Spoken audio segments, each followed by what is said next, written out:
you say, if at first you get sued and have to pay out $25 million, not only is he dishonest, he's not too bright. In rain. Phone call from my man Jimmy Kimmel. Jimmy said if Floyd accepts the challenge, that he'll put it on the actual shit. There's no way this man is broke. There's no way. Yeah. If he is, I don't know where the money went to. Exactly. Floyd Mayweather erupted after Jimmy Kimmel publicly mocked his obsession with money and exhibition fights during a live broadcast. The tense exchange left Mayweather visibly angry and stunned viewers with the unexpected confrontation on air. Was for this, or was this just? I guess it's something that they just made up. Something made up. You think they're gonna paint over that when it goes as everyone seems to think it's gonna go? I'm pretty sure. Yeah. You should buy that gym from him and knock it down with a wrecking ball. We can do that. Tell me something you can potentially make. How much money could you reasonably walk out of this fight with? 350 million. $350 million. Yes. Wow. I know you love money, right? I mean, It's cool. yeah. Jimmy Kimmel's blunt questioning only intensified the situation, exposing deeper issues behind Floyd Mayweather's flashy image. Beneath the wealth and fame, financial cracks were emerging. Experts have long cautioned that reckless spending, bad investments, and unstable income could threaten even massive fortunes. And for Mayweather, those warnings now appear alarmingly real. This is from Instagram. You're on what looks like a private plane. You just put a whole... No, my private. Your private plane, sorry. With a whole lot of money, and it looks like a couple of bowls of ketchup, maybe, also. How are you eating this money? Those are cup holders. Oh, those are coupled, okay. Sorry, I don't have a private plane. Oh, you didn't fool. What do you do with all this money? I mean, like, do you Enjoy actually it. use it? I mean, are you Enjoy using it. the cash? You know, cash is key. Do you have an ATM card?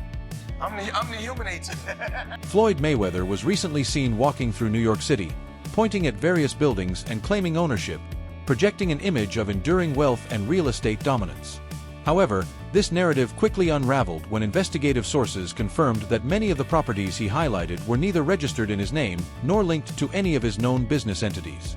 The glaring contradiction has only intensified speculation about the true state of Mayweather's finances and raised further questions about the lengths he's going to in order to maintain his public image. Man, do we got money or not? I don't know what's going on. I'm lost. Man, I seen, I think Stephen A was talking about he was bankrupt. See, I know he came up with this commercial talking about he just invested in this deal that's worth like $402 million. That's dealing with 60 apartment buildings. Yeah, I heard the nigga bought half of New York. Yeah, you know what I'm saying? And so he walking down the street of New York. Yeah, I own that. I own that. Seen that too. So some people reached out to the agencies that he's connected with about this deal, and they said no comment. Let me tell you something. I got a question. Niggas is nosy for no reason. Nosy as hell. What I'm reaching out to these people about they deal for? You want to talk to you about the Floyd Mayweather deal? No comment. They say his name ain't on the paperwork. Nothing. I seen him on something. He did it. He looked like a bum. Floyd? He was looking like a bum. Had like he shaved his butt. Oh yeah, I seen that too. There's no way this man is seen that broke. too. There's no way. Yeah. If he is, I don't know where the money went to. Exactly. Beyond financial concerns, Floyd Mayweather has faced ongoing legal troubles that further tarnish his public image. Notably, lawsuits filed by former girlfriends allege emotional mistreatment, adding serious weight to a reputation already clouded by past allegations. The details in these cases are extensive, pointing to a disturbing pattern rather than isolated events. These legal battles have become a persistent shadow over his legacy, making it increasingly difficult for Mayweather to separate himself from a history marked by controversy and personal turmoil. Floyd Mayweather, real quick, okay? Somebody sent me a lawsuit. I gotta go through the details. But apparently, a few of his girls, strippers at Girl Collection, are suing him for loss of wages. Okay? Now, I wasn't gonna pay attention to this because I was just like, how y'all do this? And you suing him for loss of wages. I'm trying to figure that out. Like, you get your money from the paper. What does he have to do with your money? And so somebody put a little bird in my ear and they said this was the beginning of the lawsuit. Okay? They're going to be adding more allegations of harassment and all this stuff. And I was just like, no, hold up, bro. I work in a club. And so apparently there right? But here's my thing. I was like, the last person that filed a lawsuit against him, alleging anything, where's she at? Anybody seen it? A recently surfaced video shows Floyd Mayweather spending lavishly on renting luxury mansions, properties he seemingly has no real use for. His choice to rent rather than buy or live in these homes appears driven more by image than practicality. Critics argue these extravagant displays reflect a desperate bid to maintain the illusion of wealth.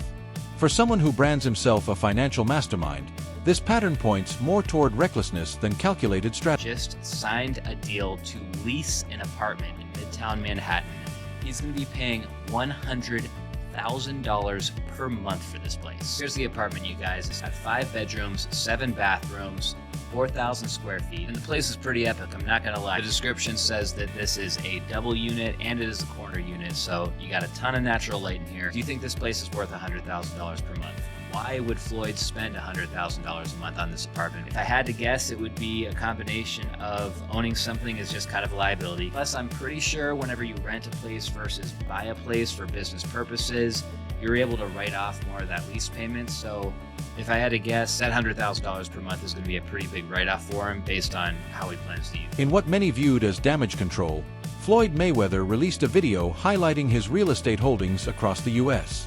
He claimed a strategic shift from luxury homes to income-generating commercial properties, framing recent sales of high-end residences as part of a broader investment pivot aimed at long-term financial stability. He's at it again. This time, not in the ring, but in the real estate market. The undefeated boxing champ just sold his Miami Beach mansion for a jaw-dropping $22 million.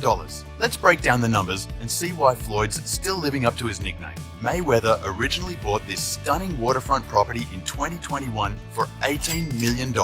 Fast forward 3 years and he's walking away with a cool $4 million profit. Not bad, right? And here's a fun twist. The buyer is taking on a $13 million mortgage, which comes with monthly payments of nearly $99,000. Now, let's talk about the mansion itself. It's a 3-story masterpiece, spanning over 9,000 square feet, with 9 bedrooms and 3.5 bathrooms. But the amenities? Next level, a 5,000 square foot rooftop with panoramic view. In 2017, Floyd Mayweather attempted to silence critics by flaunting an uncashed $100 million check from his fight with Manny Pacquiao during a press conference. The dramatic display was meant to prove his financial strength, but it raised eyebrows instead. Many questioned why such a massive sum remained uncashed and unused for so long. He's like the Floyd Mayweather of the MMA, the UFC. I didn't know Conor McGregor was undefeated. But I didn't know that he had a reign in MMA for 20 years and undefeated, and was world champion in 5 different weight classes. That's something I didn't know. Yeah. So I guess you guys telling me something new.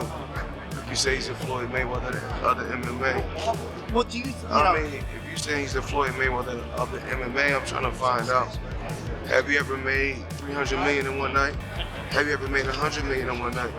Have you ever made $70 million in one night? So, far as trying to say that he's the Floyd Mayweather of MMA, I mean, it's okay to just to say it, but it's not true. I'm a legend, a living legend. You know, I gave just sport of boxing. I gave years and years of hard work. It was blood, sweat, and tears. Had a tremendous team, had a tremendous run. I think that it's time for Conor McGregor to go out there and do what he do. But never compare Conor McGregor to me. That's a total disrespect. Well, I mean, once again, I'm an elephant. Elephant don't beef with ants. You know, elephant is so large you don't even see ants. Floyd Mayweather has long justified his lavish lifestyle as the hard-earned reward for rising from poverty to global fame. To him, showcasing wealth isn't arrogance, it's motivation. He often reminds audiences of his humble beginnings, using his success story as proof of what relentless ambition can achieve. However, not everyone is convinced. Boxing legend Mike Tyson once remarked that Mayweather is a little too into himself, implying that his non-stop self-praise borders on delusion. Tyson's words echo a broader sentiment among fans and athletes, that Mayweather's fixation on flaunting wealth, especially during times of global economic strain, comes off as tone-deaf and narcissistic rather than inspirational. When asked what lessons boxers like Mayweather and Pacquiao could learn about life outside the ring, Tyson hinted that Floyd, in particular, seemed to be struggling. What lessons do you think Pacquiao and Mayweather could learn from you in terms of life away from the ring?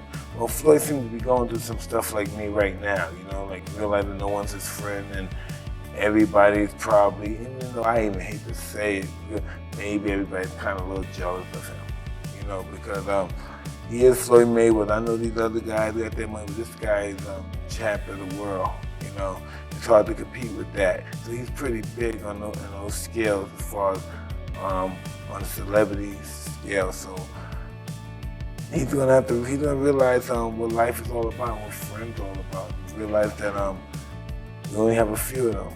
And sometimes they're the only ones we got. They may not be the ones we want, but they're the ones we have. You know, sometimes we're gonna have glorious, glamorous friends, but they don't want to be our friends.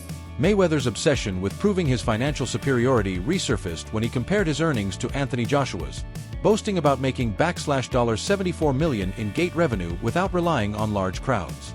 While the claim may be accurate, the tone felt undeniably defensive. Analysts viewed the remark as yet another sign of Mayweather's insecurity and his ongoing need to assert dominance over younger, increasingly popular fighters in the spotlight. And then there was also some footage that dropped a couple hours ago on IFL TV that, you know, is the reason I'm making this video.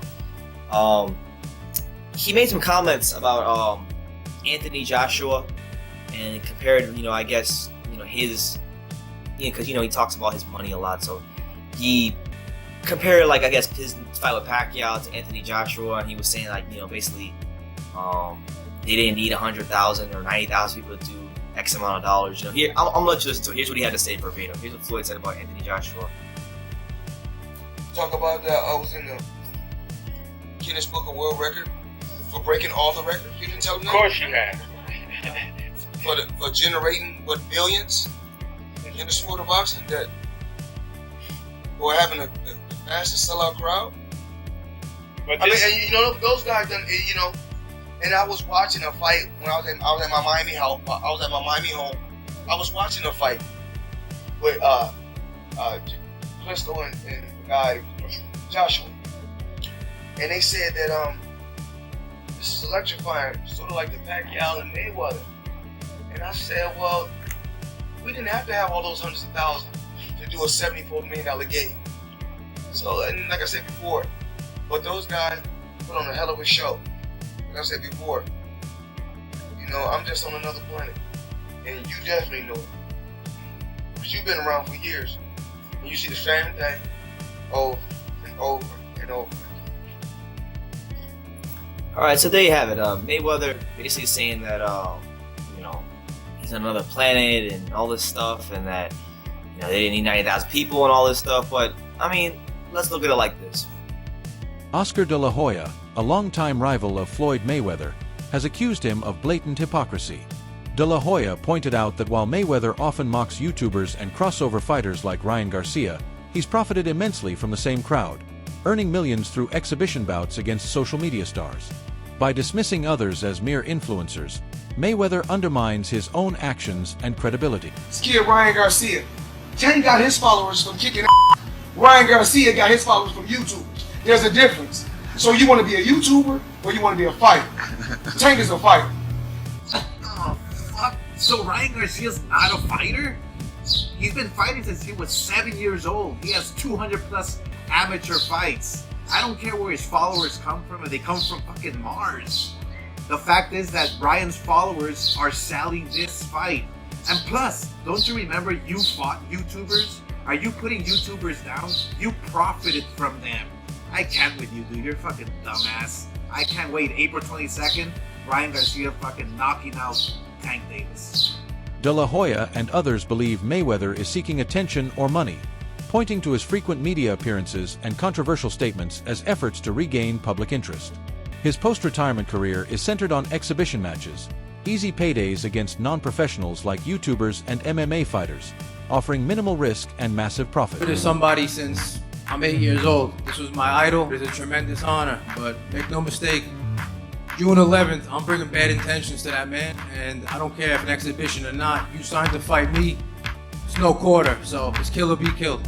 Another big event, I'm pretty sure it's going to be a crazy crowd, I'm pretty sure. But I've been here so many times, you know. I've been fighting since 1987 to now, so I know what it takes when, you know, at any level. So I'm just happy to be here. I watched every one of his fights. I've never seen anybody throw combinations with the intent and the speed and the accuracy of that man, and I was captivated from that night on. So I've been Team Mayweather since I'm 9 years old, but like I said, when it's time to get to business, we're gonna get to business. We're gonna fight. I will continue to have fun, entertain, until I'm ready to say, you know what, enough is enough. While Mayweather defends his exhibition matches as fun, boxing purists argue they degrade the sport, turning it into a cheap spectacle. Oscar de la Hoya specifically criticized Mayweather's bout with John Gotti III, calling it embarrassing and damaging to his legacy. He urged Floyd to stop these matches before they cause irreparable harm to his image. Floyd Mayweather fought another exhibition against Gotti last Saturday. A real the crowd booing in the arena at the end. But in the middle of the second round, Floyd literally had the referee swapped out. He didn't like that the referee told him to stop hitting behind the head.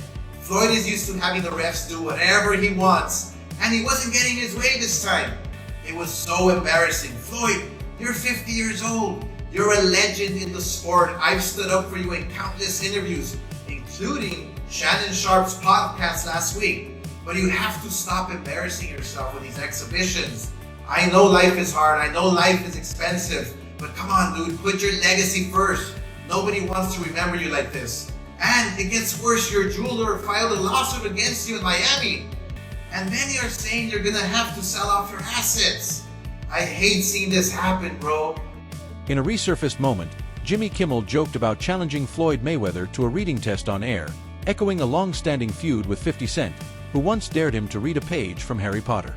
Clips of Mayweather struggling with reading have fueled damaging rumors about his literacy. Mayweather dismissed the criticism, stating, "Reading doesn't define success." However, the issue became a recurring point of mockery, further questioning his credibility. In addition to this, Mayweather's legal history, marked by multiple convictions and arrests, presents a sharp contrast to the polished image he projects.